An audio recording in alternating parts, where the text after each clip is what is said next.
Quand tu proposes un film feignant, bah forcément le résultat il va pas être très bon. Et bonjour tout le monde, on se retrouve aujourd'hui pour une petite critique d'un film sorti la semaine dernière. Il s'agit du film Wolfman.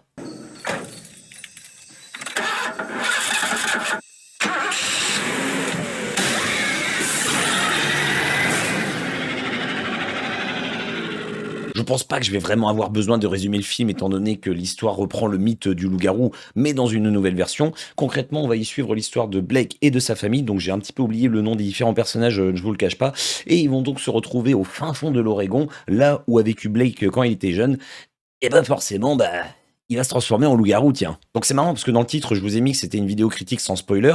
Forcément, je vais être obligé de spoiler un petit peu la fin, mais je vais pas rentrer dans les détails justement pour pas vous gâcher la surprise, mais on la connaît tous de toute façon. Comme je vous l'ai dit dans l'intro, je trouve que c'est un film complètement feignant, qui a pourtant de bonnes idées, et donc bah, c'est vraiment dommage parce qu'il y avait un gros potentiel à exploiter dans ce film, mais ils en ont fait un truc plat et banal. Déjà, je voulais revenir sur un point que j'avais évoqué dans ma session de l'actu des mouches où je parlais justement du film et notamment de la bande-annonce.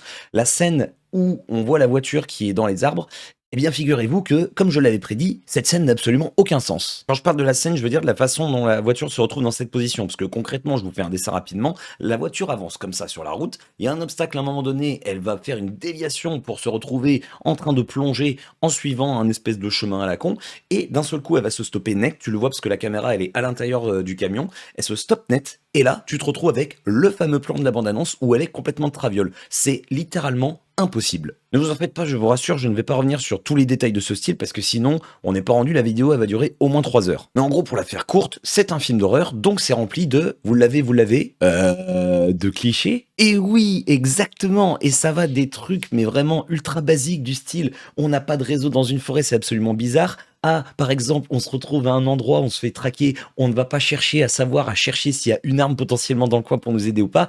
Et la traditionnelle technique de je prends les décisions les plus débiles du monde. Du style, parce que je suis obligé de vous prendre un exemple pour illustrer mon propos, on doit se barrer de la maison parce qu'on se fait poursuivre par une créature, on va bien prendre le temps de fermer la porte de la maison à clé, comme ça, si jamais, on sait jamais, hein, mais par le pur des hasards, l'évasion ne se passe pas comme prévu et qu'on doit retourner dans la maison, eh bien, on devra reprendre la clé pour pouvoir re-rentrer dans la maison. Et comme ça, bah forcément, ça mettra bien plus de tension dans la scène, voyons. Non, c'est juste débile. Et il y a d'autres trucs du même style qui sont pas logiques. Alors là, c'est pas forcément les personnages qui sont débiles, mais quand t'as une créature qui est capable de briser la vitre d'un camion, et que quand elle va tourner autour de la maison, elle va juste chercher à démonter la porte d'entrée, et c'est tout, alors qu'il y a des fenêtres de partout, c'est quand même un peu étrange, non? Porte d'entrée qui sera d'ailleurs la seule ouverture à être barricadée par les personnages, tu ne sais absolument pas pourquoi, et surtout, ils vont avoir le culot de te demander est-ce que ça va être assez solide? Alors que quand tu vois que l'étagère, elle a été portée par une seule personne avec ses deux mains, qu'elle l'a limite levée comme ça pour la poser ici, non, tu ne poses pas la question. Tu sais déjà que ça va pas être assez solide. Et pour rester sur les différents personnages, je trouve que les acteurs, globalement, sont pas mauvais dans l'ensemble.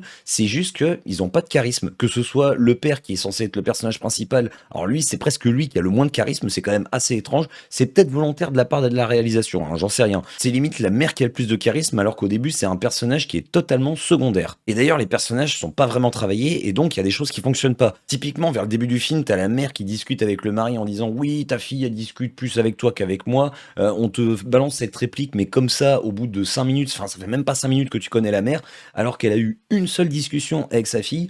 Ça n'a aucun intérêt, clairement. Quand je dis que ça n'a aucun intérêt, c'est par rapport à ce qu'on veut faire ressentir au spectateur, parce que comme ça fait juste quelques minutes qu'on nous a présenté les personnages, bah, t'as pas le temps de t'attacher à eux, ni de comprendre la relation qu'ils peuvent avoir entre eux, donc c'est pour ça que je dis que cette réplique n'a pas de sens. À côté de ça, il y a certains choix dans la réalisation qui sont un petit peu bizarres, j'ai trouvé, alors c'est surtout sur le début du film, parce que on te présente, comme je vous le disais, le personnage de Blake quand il est jeune, donc on voit dans quel contexte il évolue, on voit qu'il vit en forêt dans l'Oregon avec son père, on te fait pas mal monter la tension sur les premières minutes, et là, t'as un cut, ça spoil pas vraiment, parce que c'est au bout de 5 minutes, allez, peut-être 10 minutes de film que ça se passe, t'as un gros cut où on te met 30 ans plus tard, sauf que la façon dont se termine la scène quand il est gamin, ça enfin, t'attendais clairement en tant que spectateur qu'il y ait quelque chose derrière. Et du coup, j'ai trouvé ça hyper dommage parce que je trouvais que ça instaurait vraiment une bonne ambiance bien lourde comme il faut pour démarrer dans un film comme ça, et on te casse tout d'un seul coup pour directement passer à l'âge adulte avec sa gamine et sa femme. Et malheureusement, c'est pas le seul point qui est bâclé parce que comme je vous le disais, dans la réalisation, je trouve qu'il y a pas mal de bonnes idées,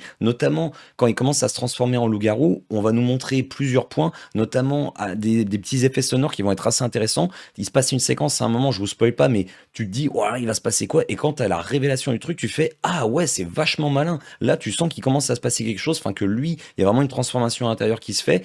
Également, sur l'aspect visuel, tu vois le passage, de sa vision, bah, de la vision d'un humain normal à sa vision que lui va avoir et au début, je m'en étais même pas rendu compte. Ça a été bien fait par contre. Tu passes, vraiment de la vision, bah, on voit rien du tout, on est dans le noir, à une vision un peu plus lumineuse et tu fais: «Ah OK, donc ça, c'est sa vision à lui». Mais malheureusement, c'est bien trop sous-exploité et c'est vraiment dommage parce que je suis sûr qu'il y avait moyen de faire plein d'autres choses avec ça. Je reviens quand même sur ce que j'ai dit avant sur le manque de travail sur les personnages, c'est pas totalement vrai. Le personnage principal, Blake, il a quand même quelques points intéressants, notamment quand il se transforme au fur et à mesure du film en loup-garou, tu sens qu'il est tiraillé encore, enfin qu'il a envie de garder le plus longtemps possible son côté humain, enfin tu sens vraiment qu'il lutte pour essayer de se «guérir» entre guillemets et ça donne du coup quelques séquences plutôt intéressantes, notamment avec sa fille, mais malheureusement, bah, encore une fois, c'est un petit peu limité. Je pense à ça également, il y a une tentative un peu désespérée, je trouve, d'essayer de nous faire une révélation de ouf gueudin à un moment donné dans le film, sauf que, alors personnellement, vous me direz celles et ceux qui l'ont vu, mais je l'ai grillé en fait dès quasiment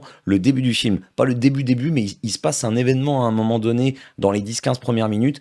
À partir de ce moment-là, je me suis dit: «OK, je sais comment ça va se passer à tel moment du film». N'hésitez pas à me dire en commentaire si vous aviez vu venir la révélation. Et pour achever définitivement ce film, sur lequel je crache depuis, bah, quasiment le début de la vidéo, alors que j'ai pas envie de le faire, hein. Franchement, comme je vous le disais, c'est un film, c'est juste que c'est feignant. C'est feignant dans tout ce qui nous est proposé et bah, ça se ressent également visuellement. Ah ouais, non, franchement, je suis désolé, mais le film est vraiment dégueulasse, que ce soit au niveau du maquillage, la transformation, elle est vraiment, mais immonde et également dans l'ambiance visuelle qu'on essaie d'instaurer. Je veux bien qu'un film se déroule la nuit dans le noir, mais quand c'est vraiment tout le temps dans le noir, tout le temps, c'est presque usant à un moment donné. Parce que c'est peut-être un peu con ce que je vais dire, mais c'est pas parce qu'il fait noir, bah, qu'on doit rien voir en tant que spectateur. Ah, c'était peut-être pour instaurer encore une fois de la peur et de la tension. Ah bah désolé, ça a pas fonctionné. Vous l'avez donc constaté depuis le début de la vidéo, c'est un film qui est bourré de défauts, mais pourtant, je dois le reconnaître, j'ai pas passé un mauvais moment devant. En tant que divertissement, franchement, si tu fais abstraction de quelques petits trucs, il y a quelques défauts, tu peux pas faire abstraction, c'est pas possible, mais si t'enlèves un petit peu les effets visuels dégueulasses, le manque de construction des personnages et tout, bah ouais, franchement, j'étais là, j'étais quand même curieux de savoir jusqu'où ça allait nous mener. La conclusion, en plus, je trouve qu'elle est plutôt cohérente avec le reste. Donc non, ouais, il y avait vraiment un gros potentiel, comme je vous le disais avec ce film, mais malheureusement, ça a été gâché. Alors cependant, même si je n'ai pas trouvé que ma séance était une purge en soi, très honnêtement, je vous conseille pas forcément d'aller voir ce film. Voilà, ce sera ma conclusion. J'espère donc que vous aurez apprécié cette petite vidéo critique. N'hésitez pas éventuellement à me faire un retour en commentaire pour celles et ceux qui l'auraient vu. D'habitude, je vous dis, bah, j'espère que je vous aurais donné envie d'aller voir des films. Là, je peux pas vous dire ça. Mais je peux vous dire de vous abonner à la chaîne si vous souhaitez vous tenir au courant de l'actualité cinématographique et vidéoludique. Et si vous voulez vous tenir au courant également de mes prochaines vidéos critiques. J'espère en tout cas que celle-ci vous aura plu. N'hésitez donc pas à me laisser une fois de plus un petit pouce comme ceci ou comme ceci. Et comme d'habitude, il ne me reste plus qu'à vous souhaiter une très bonne journée, une très bonne soirée et ou une très bonne nuit. Comme d'habitude, prenez soin de vous. Et bisous tout le monde.